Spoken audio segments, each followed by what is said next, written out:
সারা বাংলাদেশে প্রায় 70% জেলায় রাসেল ভাইপার ঢুকে গেছে।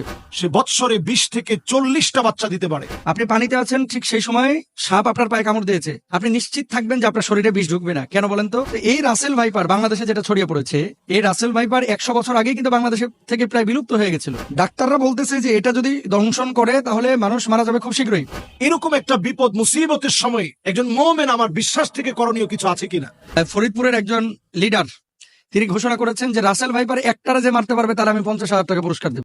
দেশের 27 জেলায় ছড়িয়েছে বিষধর সাপ রাসেলস ভাইপার। ভয়াবহ বিষধর রাসেলস ভাইপার সাপের আতঙ্ক ছড়িয়ে পড়েছে সারা দেশে। এর নাম এখন Russell's viper. Russell's viper, Russell viper. Russell's viper. বন্দুক আর ফাঁদ পেতে মারা হচ্ছে অতিথিরা, কিন্তু শিকারীদের হাত থেকে রেহাই পাচ্ছে না শীতের আশ্রয় খুঁজতে আসা অতিথি পাখিরা।